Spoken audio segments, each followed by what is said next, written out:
saluto ai nostri amici telespettatori. Eccoci a consueto appuntamento con la rubrica Family, Salute e Benessere.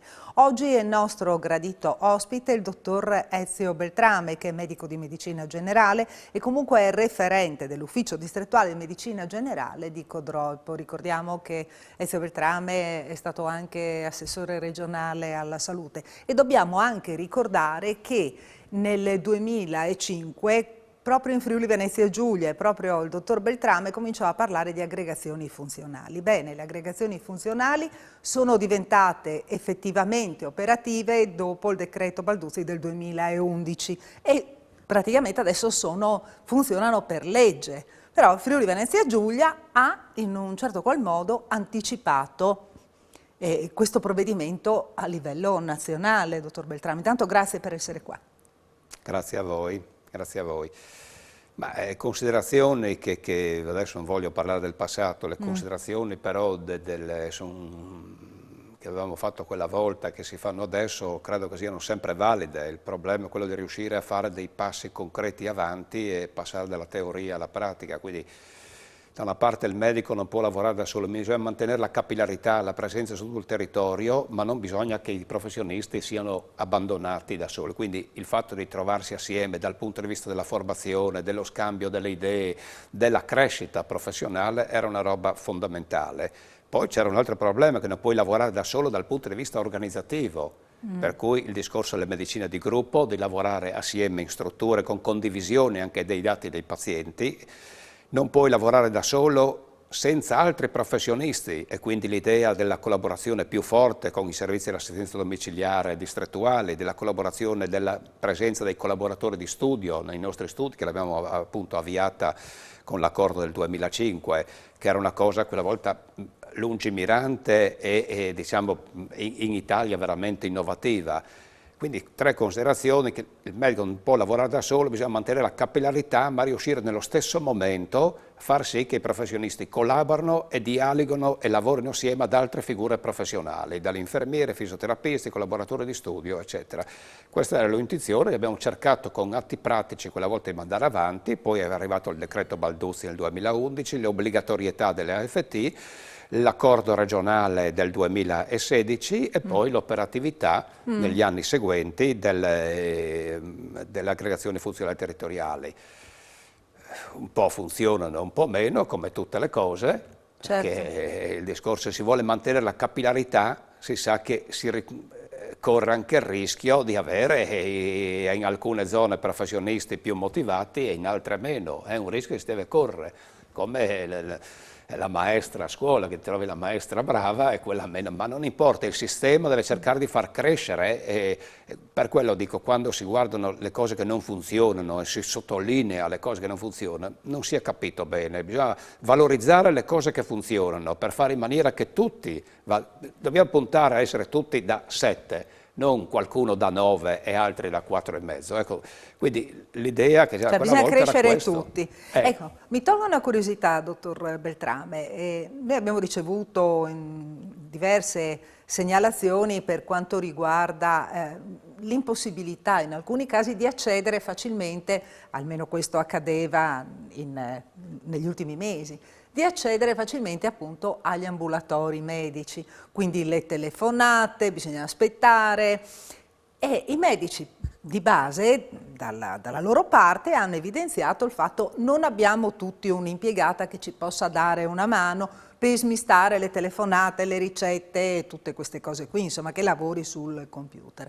Ecco, le aggregazioni funzionali possono servire a risolvere anche queste problematiche?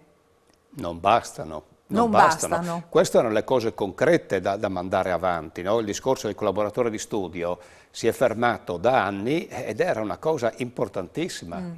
Per forza che poi ci sono stati ambulatori che hanno avuto difficoltà a gestire l'afflusso dei pazienti e altri che l'hanno fatto in questo momento di difficoltà perché non avevano supporto del personale. Nel caso nostro, nel nostro ambulatorio, siamo in 4 medici, c'è una pediatra, lavoriamo assieme, abbiamo l'infermiere del distretto con cui collaboriamo benissimo, abbiamo una collaboratrice di studio bravissima siamo riusciti a gestire la cosa in qualche maniera con sacrifici non da poco, ma posso immaginare i colleghi che non avevano questo tipo di supporto. Queste erano le cose che secondo me dovevamo riuscire a mandare avanti tutti assieme, regione, aziende, con la nostra collaborazione in regione. No?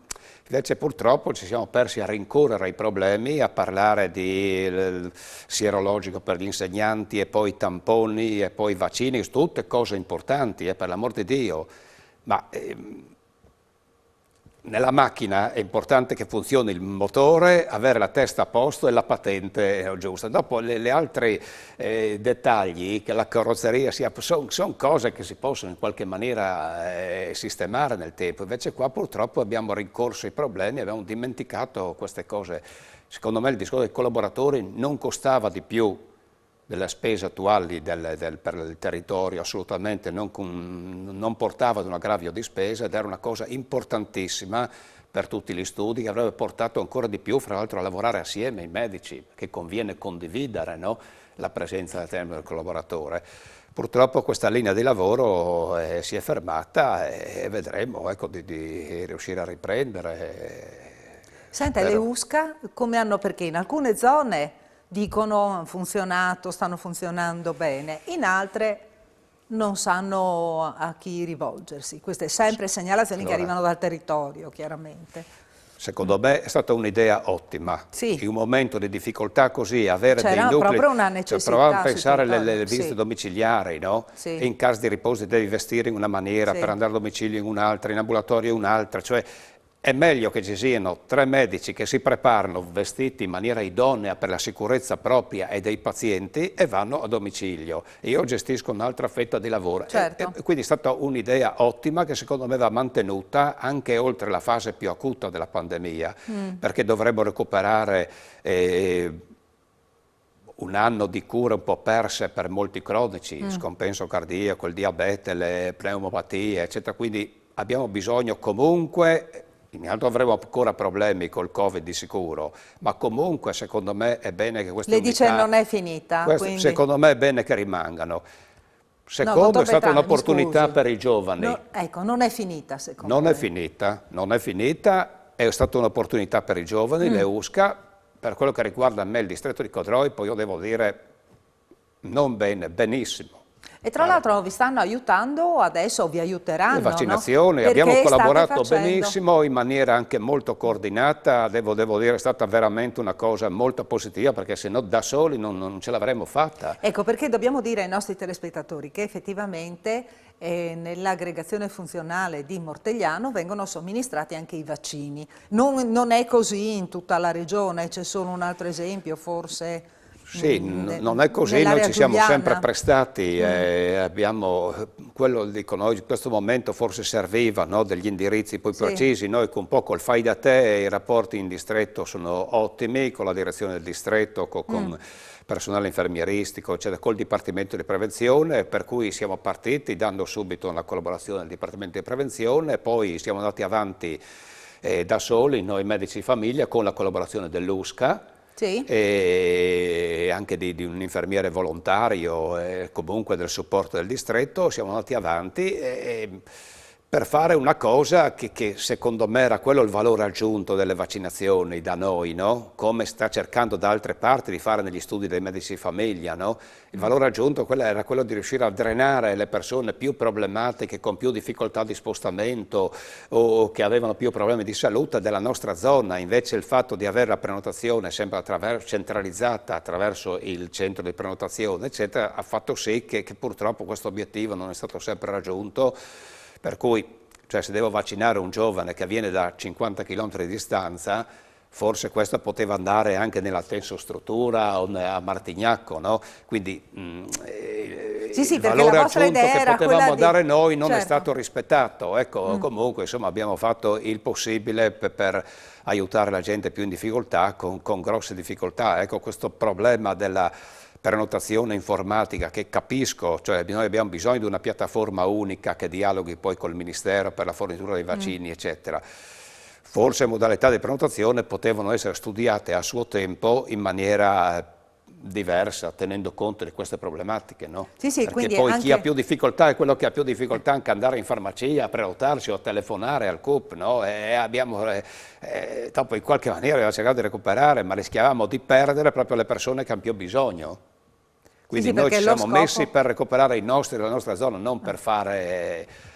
Facciamo 200 vaccini alla settimana e cerchiamo di concentrarli su queste persone. Non è stato facile e le modalità attuali di prenotazione non ci hanno aiutato. E quindi vi arrivano anche da fuori zona, Anche da fuori regione, quelli del... anche da fuori regione, facendoci perdere tanto tempo che forse magari una... Anche da fuori regione? Anche da fuori regione, perché ovviamente se uno che lavora qua per un periodo ha diritto ad essere vaccinato, giustamente, però comporta un dispendio di energie non da poco, perché poi devi comunicare i dati alla regione di appartenenza in maniera che possa concludere il ciclo vaccinale quando torna in regione. Forse queste cose qua magari se si facevano in strutture dove c'è tanto personale come all'ente fiera eccetera era meglio che non da noi, che potevamo essere dedicati di più. E questo è il problema però di tutti gli studi dei medici famiglia, che sono disponibili assolutamente tutti a collaborare, ma per dare una mano a drenare i propri pazienti più problematici, no?